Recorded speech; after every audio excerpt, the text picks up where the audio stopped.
Nah, cerita kurban juga seperti itu. Dulu tokoh-tokoh Quraisy, penunggu Ka'bah, itu dulu sudah ndak tauhid, sudah musyrik kalau dalam bahasa agama.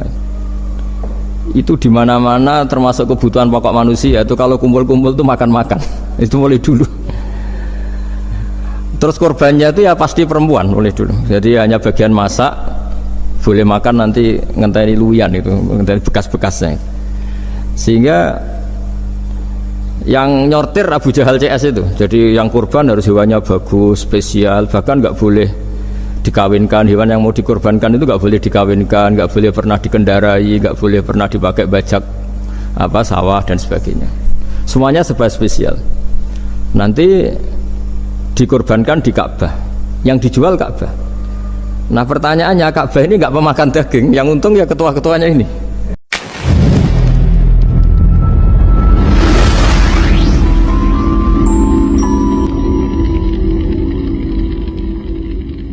Bismillahirrahmanirrahim. Subhanaka la ilma lana illa ma 'allamtana innaka antal alimul hakim. Allahumma shalli wa sallim ala sayyidina Muhammad wa ala alihi wa sahbihi ajma'in. Amma ba'du. Yang sangat saya hormati Dekan Fakultas Kedokteran UGM, juga putri dari Profesor Zaini, Profesor Ova Amelia, yang terhormat Dr. Naini, Dr. Profesor Dr. Madarina Zulia, dan semua yang hadir, termasuk teman kami Dr. Zulfikar, semua teman-teman kru, semua yang dari UGM, semua pendengar yang sangat saya hormati. Saya tidak akan cerita tentang perspektif kesehatan karena ini wilayah yang nangani kesehatan. Mereka lebih spesifik, lebih tahu. Tapi saya akan cerita tentang sejarah kurban. Tanggal 17 Juli yang lalu kami pas sowan Pak Quraisy Shihab. Beliau adalah teman Profesor Zaini, abahnya Mbak Ova ketika di Al-Azhar. Ketika Profesor SMA di sana, Pak Quraisy, itu Pak Zaini kakak angkatannya. Jadi dekat sekali, dan alhamdulillah kemarin Mbak Najwa juga sambung langsung sama Profesor Ova lewat adik saya, Mama itu. Dan ini itu Bufa, sangat penting ya. Jadi kalau dalam tradisi agama itu silaturahim adalah menyambung sesuatu yang seharusnya tersambung. Saya masih ingat pesanan Pak Zaini, berkali-kali beliau bilang saya, agama yang masuk negara nggak konflik itu diantaranya paling spesial itu Indonesia, karena para wali ini mendampingi kultur daerahnya tapi tidak benturan. Misalnya kalau orang Jawa dulu pakai sesajen di sawah-sawah, katanya dimakan penunggunya. Ya penunggunya sawah itu kalau dulu ya pikirannya itu makhluk gaib. Di era modern ya penunggunya itu ya kambing, ayam itu. Jadi ya memang yang makan itu akhirnya. Tapi dulu itu aneh, diistilahkan dimakan penunggunya. Kalimat penunggu itu apa ya gak jelas, apa dengan tanda petik, apa penunggu betul gak jelas. Wali-wali datang tidak mengkafirkan itu, tapi terus dirubah jadi sedekah ke tetangga-tangga. Jadi kultur itu nggak dilawan, tapi cukup diubah. Jadi makani demit menjadi sedekah ke tetangga. Nah cerita kurban juga seperti itu. Dulu tokoh-tokoh Quraisy, penunggu Ka'bah, itu dulu sudah ndak tauhid, sudah musyrik kalau dalam bahasa agama. Itu di mana-mana termasuk kebutuhan pokok manusia itu kalau kumpul-kumpul itu makan-makan. Itu mulai dulu. Terus korbannya itu ya pasti perempuan mulai dulu. Jadi hanya bagian masak, boleh makan nanti ngenteni luyan itu, ngenteni bekas-bekasnya. Sehingga yang nyortir Abu Jahal CS itu. Jadi yang kurban harus hewannya bagus, spesial, bahkan nggak boleh dikawinkan. Hewan yang mau dikorbankan itu nggak boleh dikawinkan, nggak boleh pernah dikendarai, nggak boleh pernah dipakai bajak sawah dan sebagainya. Semuanya serba spesial. Nanti dikorbankan di Ka'bah, yang dijual Ka'bah. Nah pertanyaannya, Ka'bah ini nggak pemakan daging, yang untung ya ketua-ketuanya ini, karena Ka'bah tidak doyan daging. Dan itu ya di atas namakan Allah, ini demi taqarrub ilallah, demi itu. Sehingga mereka bilang waqalu hadhihi an'amu wa harsun hijrul la yat'amuha illa man nasa'u bi sa'mihim. ini hewan kurban harus spesial dan yang berhak makan hanya orang-orang spesial, yaitu para penunggu Ka'bah, para sadanatul bait. Tapi karena mereka sudah tidak benar, tidak jujur, Islam mau merubah tradisi itu. Tapi kalau tradisi itu dirubah, maka Islam akan terkenal pelit, karena dari acara makan-makan menjadi tidak ada makan-makan. Jadi kadang kebenaran itu harus diganti dengan sesuatu yang tidak ekstrim, karena tadi dari acara makan-makan menjadi sama sekali nggak makan-makan, maka terus diganti oleh Islam dengan kalimat udhiyah, dengan kata kurban. Nah, kenapa itu harus terjadi? Karena kurban itu sebetulnya syariatnya Nabi Ibrahim, di mana orang Mekah itu memang turunan Nabi Ibrahim, sehingga sisa-sisa makan-makannya masih. Cuma mulai ada melenceng, ada sesajen, ada khurafat, ada bid'ah. Kemudian itu mulai masalah. Terus Rasulullah Muhammad SAW datang ingin benahi itu. Tapi yang dibenahi adalah menghilangkan kemusyrikannya, bukan makan-makannya. Akhirnya diganti oleh udhiyah. Nah, kenapa ada kurban? Kalau dalam banyak literatur, Nabi Ibrahim alaihissalam itu nabi yang paling, dengan tanda kutip, mengklaim kalau beliau itu orang paling sayang kepada Allah, paling dekat kepada Allah. Nggak ada yang dicintai selain Allah. Beliau memaklumatkan itu baik secara lisan maupun di gemuruh hatinya, di bisikan hatinya, di detak jantungnya, pikirannya seperti itu. Pas itu beliau belum punya putra karena beliau termasuk lambat punya anak. Suatu saat ditakdir punya putra, yaitu Ismail. Pas seneng-senengnya jalan, pas seneng-senengnya punya anak, sama Allah disuruh nyembelih. Anak kamu harus kamu sembelih. Ibrahim kaget. Kenapa ya Allah? Kamu adalah orang yang sering ngomong bahwa yang paling kamu cintai saya. Tapi setelah ada anak kamu, kayaknya enggak. Protes Nabi Ibrahim, Pak. Yang benar Gusti, iya harus anak kamu. Karena beliau kadung janji, kadung komitmen yang paling dicintai Allah, tidak ada yang lain. Saya akan mencintai engkau ya Allah meskipun harus mengorbankan anak saya. Singkat cerita terus disyariatkannya kurban itu. Ketika Nabi Ibrahim berkomitmen melaksanakan perintah itu, Ismail juga mau nurut, terus sama Allah diganti oleh hewan kurban yang bernama kambing itu. Sehingga versi cerita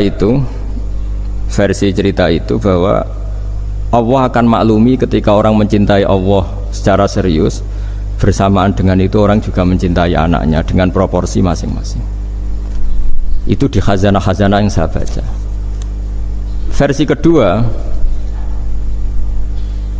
tapi ini nanti nggak perlu dipertanyakan, nanti kalau UGM tanya itu versi yang paling baik, yang paling benar gimana, yang tanya juga bid'ah, yang jawab juga bid'ah nanti. Karena itu wilayah yang kadung terjadi. Jadi kalau dalam ilmu hadis itu, kalau kadung terjadi, mbok kamu unggulkan yang mana, tetap saja yang terjadi hanya satu, mau sekelewat. Beda dengan istihad solusi.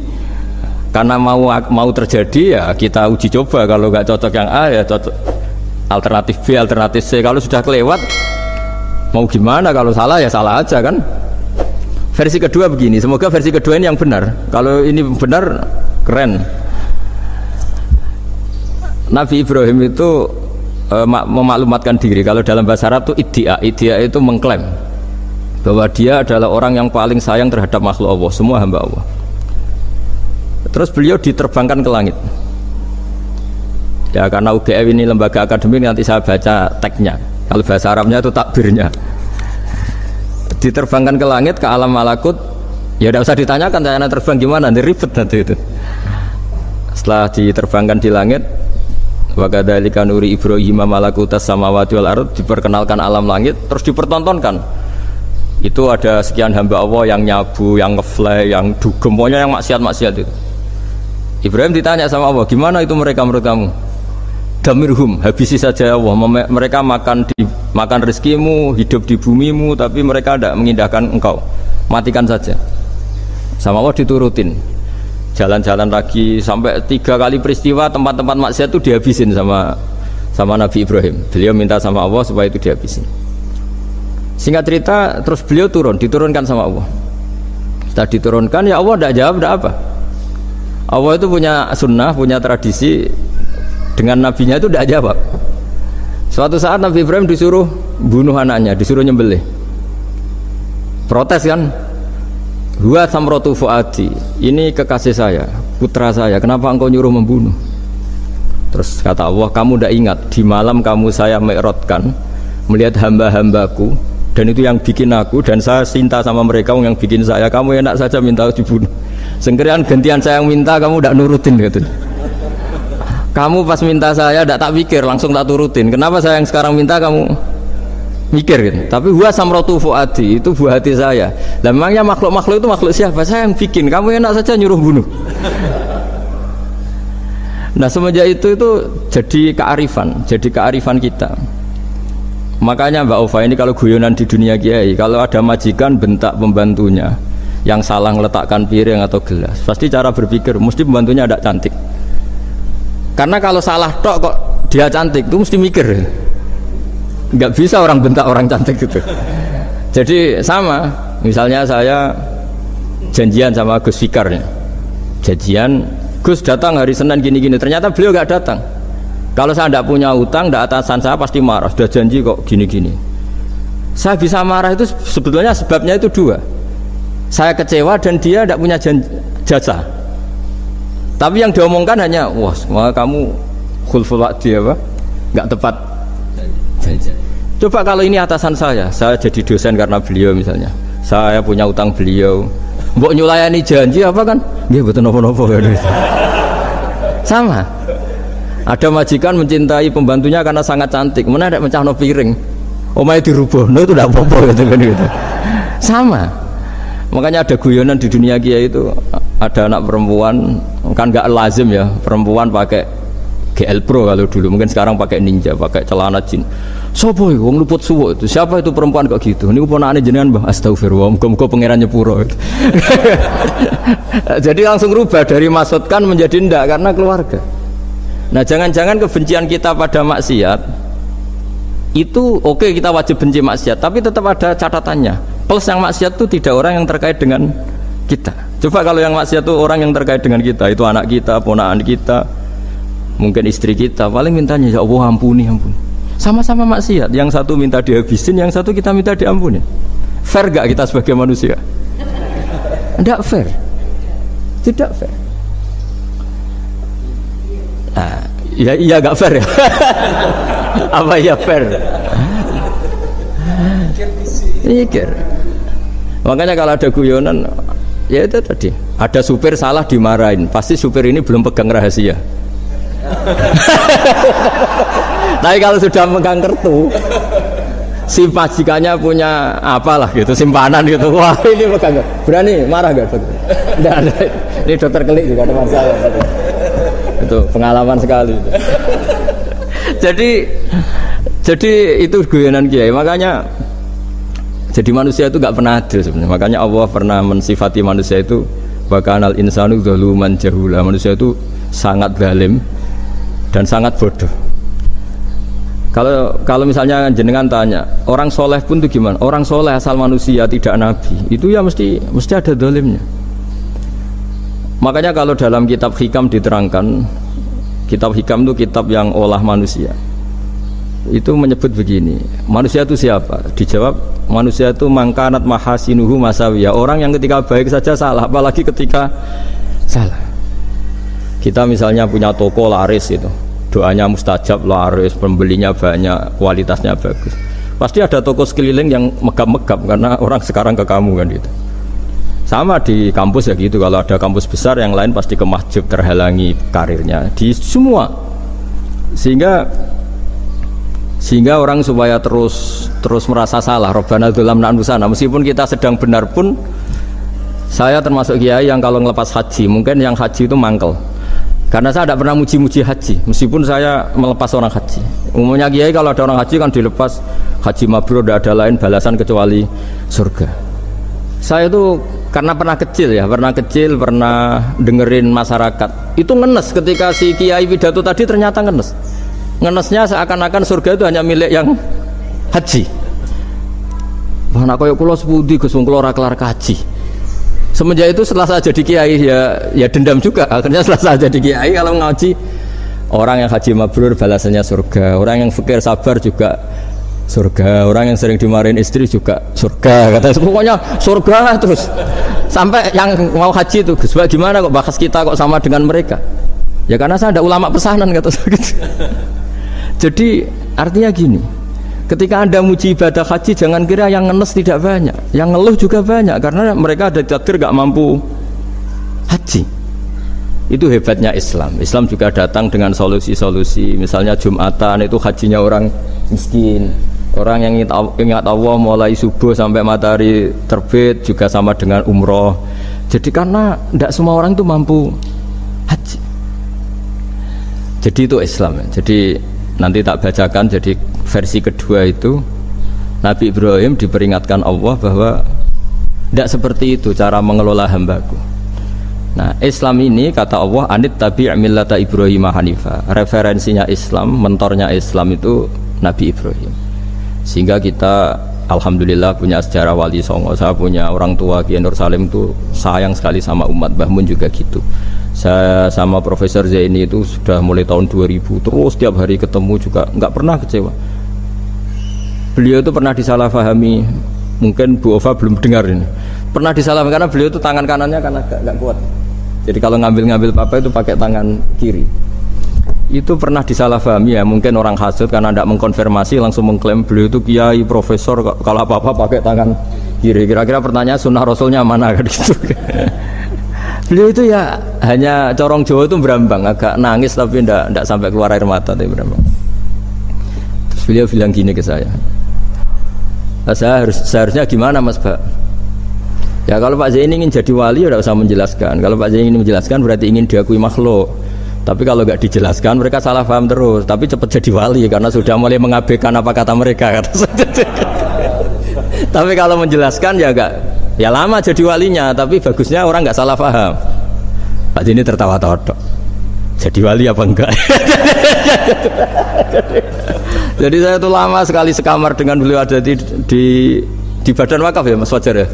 Badan wakaf yang atas itu kan dulu tempatnya Pak Rektor kan kosong. Oleh itu kita tempati sama Pak Zaini bertahun-tahun tiap hari diskusi. Dan nggak pernah ceritanya beliau itu penting karena seneng guyon. Memang khasnya ulama itu seneng guyon. Kemarin saya ketemu Pak Kures, beliau cerita saya ini punya idola Gus Pak. Kalau manggil saya Gus kadang ya Pak. Dulu beliau doktor filsafat. Lama-lama jadi Syekhul Azhar. Itu kalau ke kuliah pakai bis kata Pak Kures pakai bis. Suatu saat di Al Azhar itu kan beda dengan di yang lain ya, agak-agak modern. Si gurunya ini beliau itu karena banyak yang berdiri, beliau duduk ada perempuan berdiri terus yang lelakinya berdiri terus jatah duduknya dikasihkan perempuannya. Perempuannya itu pakai pakaian yang agak minim, agak seksi lah, agak minim. Terus si Syekhul Azhar tadi saat itu belum Syekhul Azhar, punya 2 permen. Ini ceritanya Pak Kures punya 2 permen terus yang satu sudah dibuka, yang satu masih bungkusan masih ditawarkan. Silakan Mbak kamu milih yang mana? Milih yang masih itu. Padahal bukanya itu supaya lebih gampang. Ternyata milih yang masih bungkusan. Kenapa Mbak? Ya ini lebih steril karena pakai bungkus. Oh iya itu pelajaran itu. Terus Pak Kures nantang saya, Gus Pak punya enggak cerita tandingan? Wah kalau saya kebalikannya Pak, di kereta itu ada Cina enggak khitan ya. Ketemu sama kiai kampung. Terus kenapa khitan? Enggak khitan juga sama gini-gini gitu. Terus dikasih pisang. Terus dimakan, dikupas dulu. Kok udah langsung aja? Terus kata Pak Kures, nah ternyata sama Pak Zaini sama Pak Kures itu dibalik ke profesorannya. Ceritanya itu ya guyon terus. Karena memang agama ini itu kalau masalah kebenaran itu serius. Tapi dibalik kebenaran ini yang perlu dicatat oleh semua yang mencintai agama ini bahwa Allah itu tidak butuh taat kita. Dan Allah tidak akan gagal sebagai Tuhan karena maksiat kita.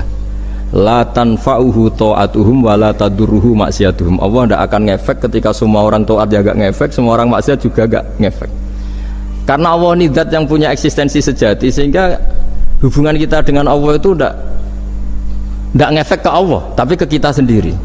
Sehingga mereka lebih rileks karena nggak merasa harus mati-matian bela Allah. Allah tetap Al-Qayyum, zat yang bisa berdiri sendiri. Sehingga di kitab-kitab itu ada bab namanya Mizahun Nabi, guyonan-guyonan Nabi. Itu ada babnya sampai di kitab Ihya, di kitab banyak lah kita.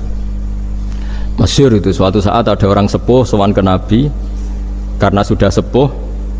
Beliau pamit lah, kira-kira jam segini pamit, ya Rasulullah saya mau pulang karena nanti kemalaman.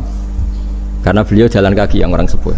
Kata Nabi, dah tenang saja di sini, nanti pulang kamu udah jalan kaki. La ahmilan naki alab ninakoh, nanti kamu tak naikkan anaknya unta. Pikirannya orang sepuh tadi, namanya anak unta itu ya kecil. Wa ma fa'altu bibninako, apa yang bisa saya lakukan dengan anak unta? Sudah, tenang saja. Setelah beliau ngaji lama, ya dikasih unta tua itu. Silakan kamu bawa unta saya ini. Ini kan unta tua, ada anak unta. Ya meskipun tua ya anaknya unta, kata Nabi. Ya tapi cerita saja, meskipun tua juga anaknya unta. Jadi agama itu rileks.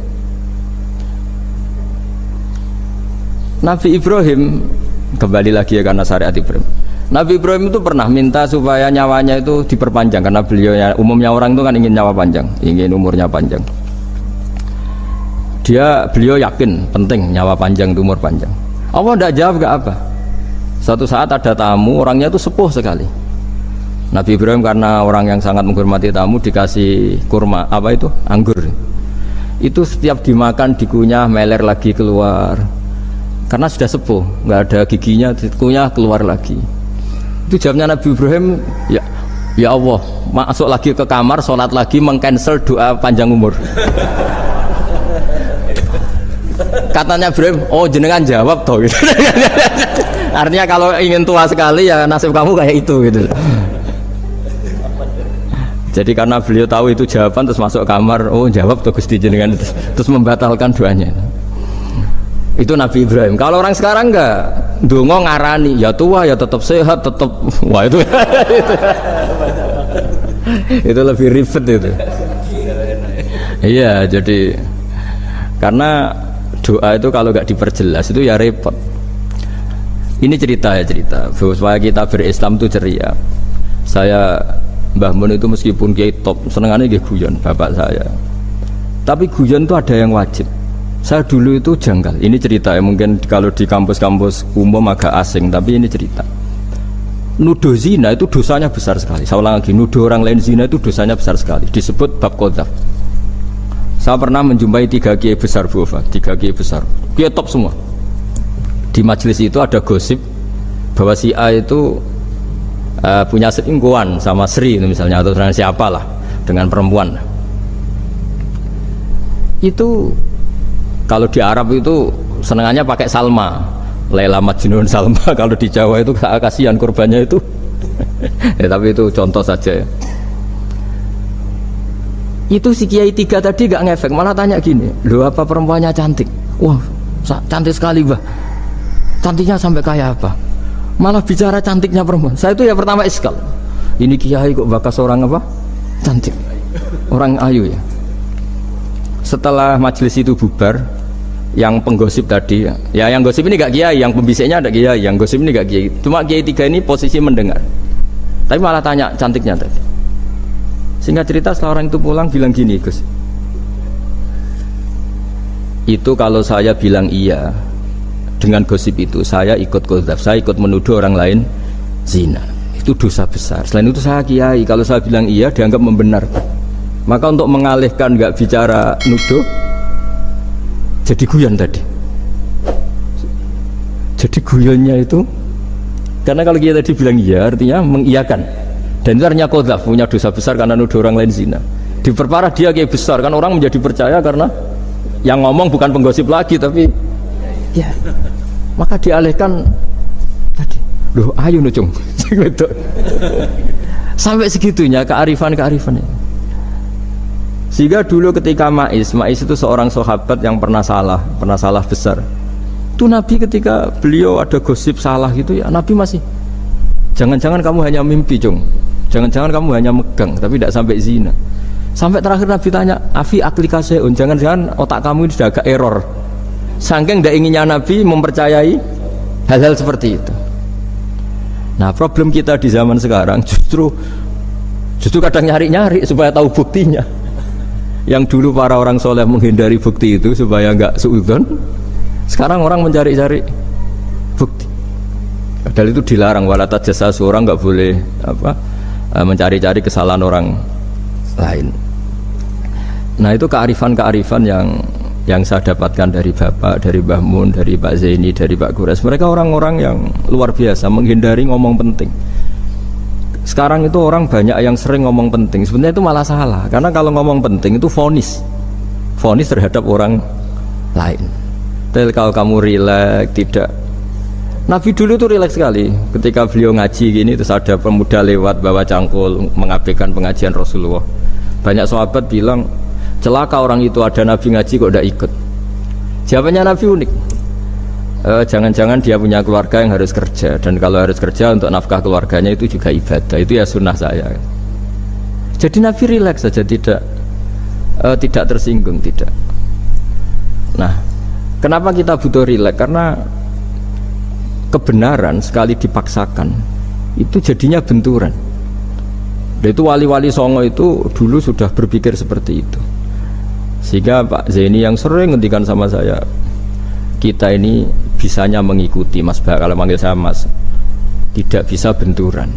Sehingga tadi ada modifikasi dari sesajen menjadi sedekah, dari apa menjadi apa, jadi tidak langsung benturan. Dan itu khazanahnya, bacaan-bacaannya banyak sekali, termasuk peristiwa udhiyah tadi. Jadi dulu kurban itu dipakai ajang orang-orang tokoh Quraisy supaya dapat daging yang bagus, di atas namakan Ka'bah. Jadi agama ini dijual mulai dulu. Sekunane kuno agama ini dijual. Dan agama mulai dulu ya prospek. Ka'bah itu bisa menyedot wisatawan berapa, wisata religi. Sehingga dulu ada Ka'bah tandingan, perhitungannya juga ekonomi. Jadi mulai dulu itu ya sudah seperti itu, mau apa memang Allah bikin dunia seperti ini. Jadi mulai dulu agama itu ya, sampai orang Yahudi gak mau iman sama Nabi ya pikirannya sederhana, kalau saya tokoh banyak yang sowan, banyak yang ngasih-ngasih. Kalau saya ikut Muhammad, saya anak buah, yang ngasih saya siapa itu? Jadi perhitungannya juga ekonomi. Jadi ketika Abraham mau bikin Ka'bah tandingan, itu perhitungannya juga ekonomi. Jadi ribet kan memang kalau manusia itu sudah ribet. Tapi Islam ini datang bukan untuk itu, tapi memaklumi itu. Itu hebatnya Nabi Ibrahim ketika beliau berdoa, ya Allah, keluarga kami saya tempatkan di Mekah. Rabbana liyuqimus sholata faj'al af'idatam minan nasi tahwi ilaihim warzuqhum minas samarat. Cuma menurut Islam dibalik, ya Allah, kita ini ingin anak-anak kami ini bersujud kepada Engkau, ingin anak-anak kami ini melakukan sholat. Tapi mereka ini manusia yang untuk ketahanan hidupnya butuh makan, butuh rizki, butuh ekonomi. Maka tolong ekonominya dijaga ya Allah. Jadi dibalik, demi sholat menjaga ekonomi, jangan dengan demi ekonomi meninggalkan sholat. Jadi dibalik, jadi demi sholat menjaga ekonomi, juga termasuk menjaga politik. Andaikan tidak ada orang Islam yang cakap politik, terutama yang soleh-soleh, kemudian negara bikin aturan ala mereka, sholat dianggap larangan, pengajian dianggap larangan, juga repot. Makanya mulai dulu kiai-kiai itu ya politik, karena nggak ingin negara ini diatur oleh orang yang anti sholat, anti agama. Karena kalau negara terserah yang sedang jabat, kemudian yang jabat tidak soleh, bisa nganggap maksiat tidak ilegal, yang pengajian justru ilegal. Nah, di sini kenapa banyak orang-orang soleh dulu ya rata-rata ya berpolitik, mulai sebelum kemerdekaan sampai setelah kemerdekaan. Jadi itu ada filosofinya. Nah, bahwa ada oknum-oknum yang tidak seperti itu ya monggo, itu oknum. Tapi sebetulnya awal-awalnya kenapa banyak orang soleh yang politik, karena nggak ingin negara ini dipimpin oleh orang-orang yang anti agama, anti kebaikan. Sehingga berkahnya apa? Berkahnya negara ini berkonstitusi secara Islami. Meskipun tidak negara Islam, tapi tadi hak-hak asasi manusia terjaga, hak belajar, hak beragama, hak ibadah. Coba bayangkan kalau kita jadi korut, Korea Utara kan pusing. Jadi, nah itu uniknya, lagi-lagi ini cerita uniknya. Itu mulai dulu itu tidak ada benturan. ketika ada Masumi, ada Partai NU, ada macam-macam. Muhammadiyah datang di Jogja itu Mbah Ahmad Dahlan itu teman dekatnya Mbah Hasyim. Saya tahu banyak tentang, namanya dulu Darwis. Itu dulu ngajinya sama pernah buyut-buyut Qiyami di sini. Dulu ngaji Mbah Soleh Darat, Mbah Ahmad Dahlan sama siapa itu Mbah Hasyim. Ketika di Mekah yang Mbah Ahmad Dahlan ngaji Syekh Khotib Minangkabau itu ya sama Mbah Hasyim. Nah kebetulan Mbah Ahmad Dahlan hidup di Jogja yang zaman itu sudah khurafatnya kayak apa, karena ada sistem agama yang sangat, menurut beliau sangat jauh dari Islam yang murni. Terus beliau revolusinya seperti itu. Yang Mbah Hasyim nempat di Jombang. Nah itu kan murni ilmu sosial, murni muqtadul hal. Terus beliau punya metode yang berbeda, tapi nggak masalah, mulai dulu nggak masalah. Kemudian yang, jadi kalau yang kadang-kadang memasalahkan tuh ya memang yang nggak tahu masalah. Sebenarnya dulu itu ya biasa aja, karena ya itu urusan metode, urusan. Saya teruskan masalah udhiyah. Jadi yang diceritakan Nabi Ibrahim tadi bahwa benci seseorang kita atas namakan maksiat itu tidak segampang itu, karena jangan-jangan kebetulan yang maksiat itu keluarga kita. Apakah kita punya kebencian yang sama saat yang maksiat itu keluarga kita, atasan kita, teman kita? Ya kayak tadi, kalau saya corong Jawa dibelenjani janji, ada orang janji sama saya nggak tepat waktu, saya bisa marah, itu pasti sebabnya jelas, itu bawaan saya nggak berjasa sama saya. Kalau kata dokter Kelik nggak cantik ya. Tapi kalau itu orang yang misalnya rektornya bilang, maaf ya saya tidak bisa datang hari ini, tidak apa-apa. Pasti manut itu. Atau yang nyelayan janji kiai itu, cuma ngurus itu teko itu, ini betul nopo-nopo. Gayanya aja kita marah karena khulful wa'di ingkar janji. Sama. Intinya Nabi Ibrahim itu, coba kalau yang maksiat itu anak kamu berharap saya ngasih tobat kan, bukan langsung tak habisin kan. Intinya Allah ingin bilang ke Nabi Ibrahim, andai kan yang maksiat itu anak kamu, ingin saya menghabisi apa tak kasih tobat? Ya kasih tobat ya. Ya seperti itu saya yang bikin. Maka di Al-Azhar sana, kalau cerita orang-orang alim itu masyhur ini, ada tempat maksiat mau dihabisin sama orang-orang yang sangat keras. Ketemu Syekh Mutawalli Sya'rawi, ditanya, andai kan mereka mati saat maksiat, itu mereka ke surga apa ke neraka? Ya ke neraka. Terus ditanya sama Syekh Mutawalli, kalau mereka ke neraka, akan dzalika muradan Nabi? Apa seperti itu yang digandaki Nabi, umatnya mati terus masuk neraka karena belum tobat? Tidak, Nabi inginnya mereka tobat dulu. Ya sudah, jangan dihabisin, kamu berproses ikut mentobatkan mereka. Kebetulan ini mau mendengar. Jadi kita lunak, kita baik itu ya semuanya ingin la'allahum yarji'un, semoga mereka kembali, mereka tobat. Bukan lunak dengan arti mengakui maksiat itu satu kebaikan, itu yang bahaya. Kalau lunak sampai mengakui itu maksiat itu kebaikan, itu bahaya sekali. Tapi kita lunak karena kita ingin berproses untuk bertobat. Karena tadi kalau kita punya nurani itu mesti, andai kan yang maksiat itu anak kita atau teman dekat kita atau orang yang berjasa sama kita, apa kita bisa tegas? Kira-kira gimana? Bisa kamu tegas sama anak kandung? Berat. Ditantang minggat saja pusing gitu. Ya makanya terus, ini saya baca teks aslinya ya, supaya mungkin sebagian yang punya kitabnya atau memang punya tradisi akademik supaya mendengar ini. Saya baca ini versi yang kedua ini di kitab Hikam. Kitab Hikam itu termasuk kitab pegangan para kiai, halaman 4 juz 2. Diredaksikan gini, waqad adzaballahu ta'ala, ini masih tentang kurban. Waqad adzaballahu ta'ala khalilahu Ibrahim fi ba'di mawatinihi al-azimah. Jadi Allah kalau dalam bahasa Arab memberi teguran itu namanya takdib. Makanya kalau orang nakal itu, kalau orang Jawa bilang kurang ajar. Sebenarnya ajar itu kan tahun ajaran baru. Ajar itu kan barang baik. Ya kan disebut tahun ajaran baru. Pengajaran, ajar itu kan barang baik. Jadi kalau kurang ajar berarti kurang baik. Itu bahasa Arabnya orang yang kurang ajar perlu diajari. Itu kalau orang Arab bilang ditakdib. Diwarai toto kromo, diadabkan. Jadi belum punya adab diadabkan.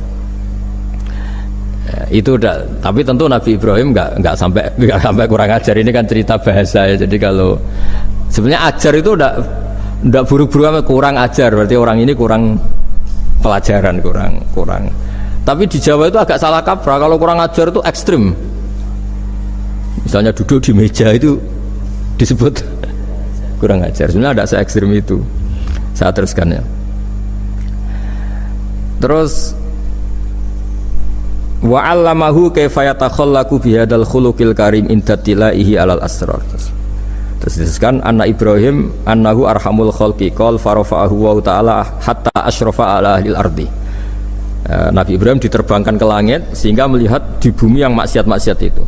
Faqala ya rabbi damirhum, habisi saja. Terus faqala wa ana arhamu bi ibadi minka ya Ibrahim ihbit fala allahum yatubun wa yarjiun. Jadi setelah permintaannya semua dikabulkan, dihabisin sama Allah, terakhir cobalah kamu sekali-kali dakwah ke mereka. Kamu belum pernah dakwah kok tahu-tahu minta mereka dihabisin. Coba kamu dakwah, jangan-jangan mereka mau kembali. Nah terus sebagian cerita itu terus diteruskan ketika suatu saat Ibrahim akhirnya diminta menyembelih putranya. Inni ara fil manami anni atfahuka fanzur madza tara falamma tashammara lidzalik wa akhadha sikin biyadihi qala Allahumma hadza waladi wa thamratu fuadi wa ahabbun nasi ilayya. Ya Allah, ini buah hatiku, ini orang paling saya cintai, kenapa engkau menyuruh ini supaya saya bunuh? Terus beliau dijawab sama Allah, ama ta'lamu anni rahimun bi ibadi kama anta syafiqun bi waladik fa idza sa'altani ihlaka abdi as'aluka dzabha waladik wahidan bi wahidin. Jadi kalau dulu kamu minta supaya hamba saya tak habisin karena maksiat, sekarang saya juga minta kamu menghabisi anak kamu. Tapi ini kan anak saya, sama itu hamba saya yang bikin juga saya. Nah semenjak itu Ibrahim dianggap sebagai bapak kasih sayang. Karena semenjak itu terus beliau orang yang paling sayang. Sampai ada 3 nabi yang menjadi metodenya Rasulullah SAW sebagai mentornya.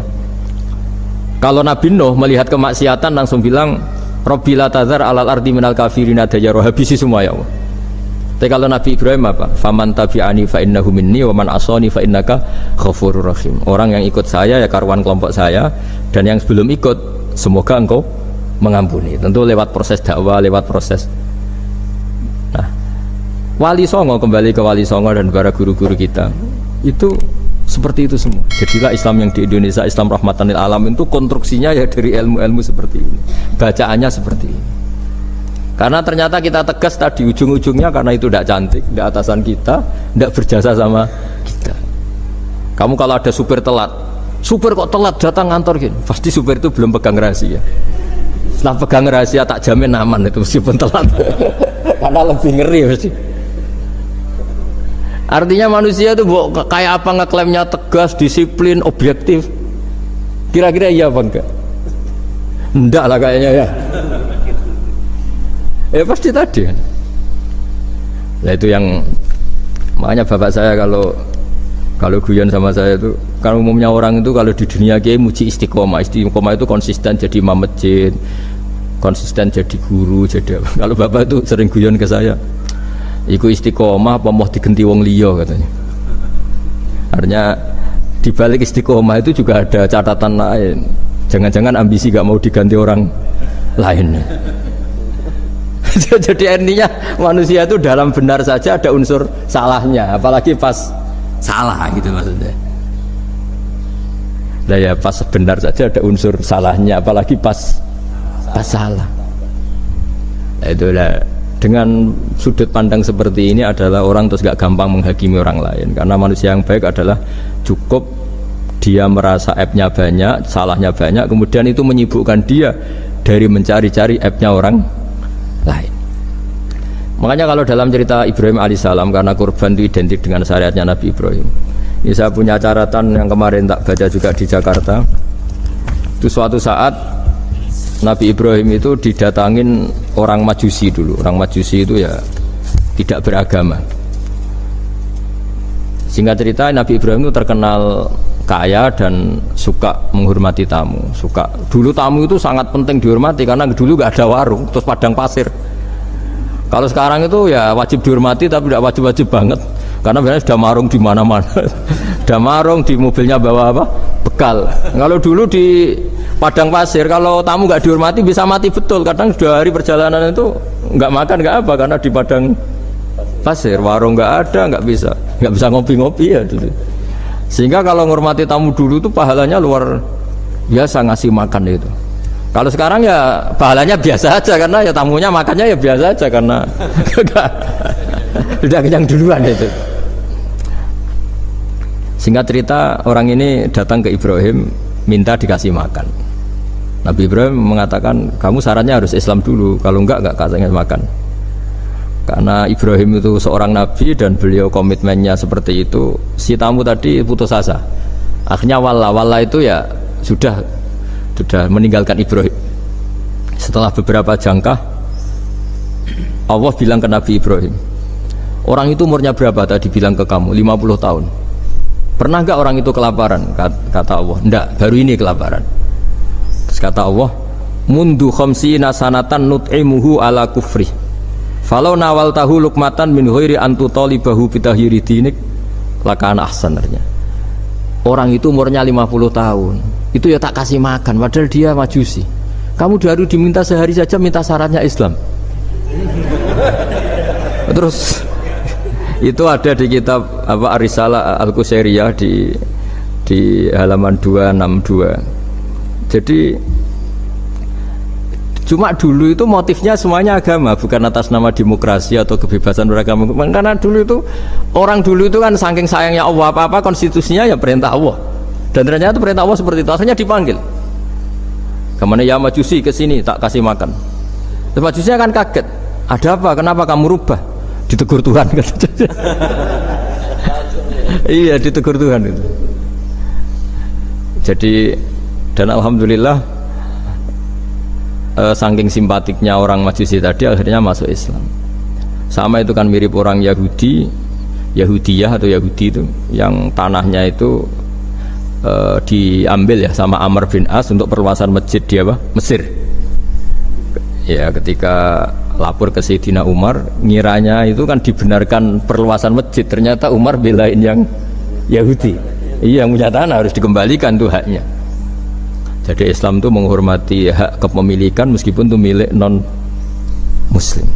Jadi kata Allah, mut khamsina sanatan nut'imuhu ala kufri falau nawal tahu lukmatan min ghairi antu talibahu bitahiri dini. Bu dikasih makan aja, tidak usah nyuruh ganti agama. Wong saya saja yang Tuhan ngasih makan dia sudah 50 tahun tanpa syarat. Tanpa syarat. Ya jadi ini cerita ya Bu Ufa. Jadi kita mungkin kenangan saya dengan Bapak, Bu Ufa dengan Profesor saya ini kebetulan teman dekat sekali sama saya dan hampir tiap hari saya ketemu minimal 3 jam bertahun-tahun. Sampai kalau kehabisan cerita akhirnya cerita keluarganya karena kesuwan belajar karena akhirnya cerita keluarga. Maksud saya tadi ini saya cerita ini barang baik ketika beliau pernah ditahan karena aktivis dulu. Itu pas mau lahirnya Bu Aufa, terus beliau berdoa mati-matian delalah dibebaskan. Beliau sempat nunggui kelahirannya Bu Aufa ini, terus dinamai Aufa Amalia. Itu kalau dalam bahasa Arab itu Aufa itu Allah memenuhi apa yang saya angen-angen. Jadi itu ceritanya itu gitu. Jadi nama itu spontan aja ketika iya, jadi beliau itu aktivis dulu. Bukan dipenjara karena korupsi atau kriminal, bukan karena aktivis. Karena kalau model sekarang Bu Ufa kalau nggak dijelaskan detail ditahan karena aktivis, nanti dikira ditahan karena yang lain. Ribet kan? Jadi ditahan karena beliau itu dulu aktivis, bukan karena apa. Ya saya kira demikian. Monggo kalau ada sesi tanya jawab, kalau tapi yang ringan-ringan saja nanti jadi serius. Berapa pertanyaan?